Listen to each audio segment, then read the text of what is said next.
Hello viewers అందరూ ఎలా ఉన్నారు? Welcome to Shinchan's family official. అందరూ చాలా బిజీగా ఉండుంటారు. ఎందుకంటే శ్రావణ మాసం, వరలక్ష్మి వ్రతం అండ్ దాంతో పాటు నెక్స్ట్ డేనే రాఖీ వచ్చింది. సో, సేమ్ నా సిట్యుయేషన్ కూడా అంతే. అండ్ దీంతో పాటు మా ఊర్లో హనుమాన్ టెంపుల్ ఓపెనింగ్ ఉండే. సో, వరలక్ష్మి వ్రతం వల్ల నేను వెళ్ళలేకపోయాను. సో, మిస్ అయ్యాను. కానీ అట్‌లీస్ట్ లాస్ట్ డే ధ్వజస్తంభం పెట్టేటప్పుడైనా నేను ఉండాలనుకోని ఎర్లీ మార్నింగ్ లేచి ఇలా పనంతా చేసుకొని స్టార్ట్ అవుదామని చూస్తున్నాను. అండ్ ఇప్పుడు బసెస్ చాలా రష్‌గా ఉంటుంది. రాఖీ ఫెస్టివల్ కదా! సో, మా బాబుని నేను ముందు రోజే మా కజిన్స్‌తో పంపించేసాను ఇంటికి. అండ్ నెక్స్ట్ డే నేను వెళ్తున్నాను ఒకదాన్ని. మా బాబుని నేను లేకుండా ఇంటికి పంపించడం ఇదే ఫస్ట్ టైం. సో, నైట్ అంతా చాలా మిస్ అయ్యాను వాడిని. సో, ఫాస్ట్‌గా రెడీ అయ్యి వెళ్ళి వాడిని చూడాలని ఉండే.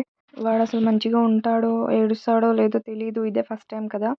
సో, చాలా బెంగగా ఉండే, భయంగా ఉండే. కానీ వాడు మాత్రం ఏమి ఏడవలేదు. మంచిగా ఆడుకున్నాడు. మా వాళ్ళందరూ ఉన్నారు కదా! వాడిని బాగా చూసుకున్నారు. అండ్ నేనైతే మార్నింగ్ 3 కల్లా లేచాను. ఫాస్ట్‌గా లేచి వెళ్ళిపోవాలనేసి. అండ్ ముందు రోజు కూడా నాకసలు కరెక్ట్‌గా స్లీప్ ఉండదు. అంటే వ్రతం ముందు రోజు. అండ్ నాకిది ఫస్ట్ టైం చాలా హడావిడిగా ఉండే. అండ్ వరలక్ష్మి వ్రతం రోజు కూడా నేను చాలా తొందరగా లేచాను. స్లీప్ లేదు కరెక్ట్‌గా అసలు. నా కజిన్స్ ఉండడం వల్ల నాకు కొంచెం హెల్ప్ అయింది. ప్రసాదం చేయడానికైనా, పూజకైనా. అండ్ వ్రతం వీడియో అయితే నేనింక పోస్ట్ చేయలేదు. అది కొంచెం లేట్ అవుతుంది. సో, ఫైనల్లీ నేను మా అమ్మవారి దగ్గర మళ్ళీ దీపం వెలిగించుకొని ధూపం అండ్ నైవేద్యం అయితే నేను అంత ఎర్లీ మార్నింగ్ ఏం చేయలేదు. సో, ఫ్రూట్స్ పెట్టుకున్నాను. అండ్ లాస్ట్ ధూపం చూపించి నేను అమ్మవారినైతే కదిలించుకున్నాను. ఎలాంటి అడ్డంకం రాకుండా వ్రతం అయితే చాలా బాగా జరిగింది. నాకైతే ఫస్ట్ టైం కాబట్టి చాలా భయముండే అసలు. కానీ చాలా సంతోషంగా అనిపించింది. అసలు మైండ్ అంతా పీస్‌ఫుల్‌గా చాలా ప్రశాంతంగా అనిపించింది. లక్ష్మీదేవి ఇంట్లో తిరిగినట్టే. సో, నెక్స్ట్ ఇయర్ కూడా ఎట్లాంటి అడ్డంకం రాకుండా వ్రతం చేసుకునే భాగ్యాన్ని కలిగించమని అమ్మవారిని నేను మొక్కుకున్నాను.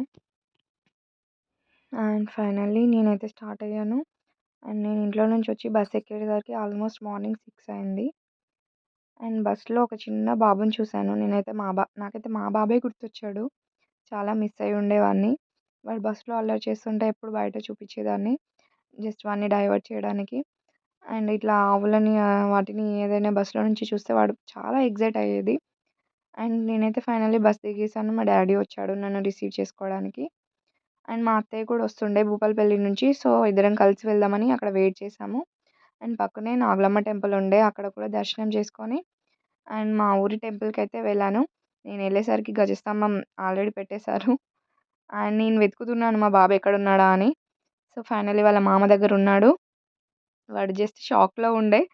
నన్ను చూసి నేనేనా కాదా అని కాసేపు చూసి తర్వాత మెల్లిగా వచ్చాడు నా దగ్గరికి. వాడొక డైలమాలో ఉండిపోయాడు. మమ్మీ వచ్చిందేంటి ఇక్కడికి అని. వాడు మిస్ అయ్యాడా అసలు నన్ను అనిపిస్తుంది చూసాక. వాళ్ళ అత్త, మామతో మంచిగా ఆడుకుంటున్నాడు. అండ్ లాస్ట్‌కొచ్చాడు నా దగ్గరికి. అండ్ ఇక నేనొచ్చా అని హ్యాపీనెస్‌తో మంచిగా ఆడుతున్నాడు వాళ్ళ మామలతో ఇంకా. నేనెంత బెంగ పెట్టుకున్నానో కానీ వాడు మాత్రం ఇక్కడ హ్యాపీగా ఉన్నాడు. కానీ ఎంత ఎక్స్‌ప్రెస్ చేయకున్నా పిల్లలకి లోపల మిస్సింగ్ ఫీలింగ్ ఉంటుంది ఖచ్చితంగా. అది నాకెట్లా తెలిసిందంటే నేనొచ్చాక వాడు బాగా యాక్టివ్ అయ్యి మంచిగా ఆడుకుంటున్నాడు. సో, నాకట్లా అనిపిచ్చింది.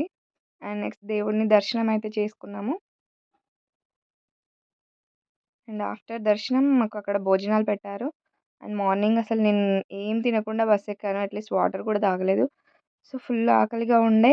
ఆకలి ఎక్కువ ఉండడం వల్ల సో, నేనెక్కువ తినలేకపోయాను. అండ్ ఇది మా ఫ్యామిలీ. అండ్ వీళ్ళిద్దరు మా వదినలు. మా షిన్‌చాన్‌కి ఫేవరెట్ అత్తలు అని చెప్పాలి అసలు. అండ్ నెక్స్ట్ టెంపుల్ నుంచి ఇంటికొచ్చేసాం. సో, నెక్స్ట్ రాఖీ కట్టాలి మా బ్రదర్స్ అందరికీ. అందరి ఇంటికి వెళ్ళి కట్టకుండా సో, మా బ్రదర్స్ అందరిని ఒకే దగ్గర గ్యాదర్ చేసి ఒక దగ్గరే కడతాము మేము. బాగా ఫన్నీగా అనిపిస్తుంది. బాగా చిల్ అవుతాం ఇంకా. అండ్ రాఖీ సెలబ్రేషన్ వీడియో నేను నెక్స్ట్ పోస్ట్ చేస్తాను. Thanks for watching my video. Please subscribe.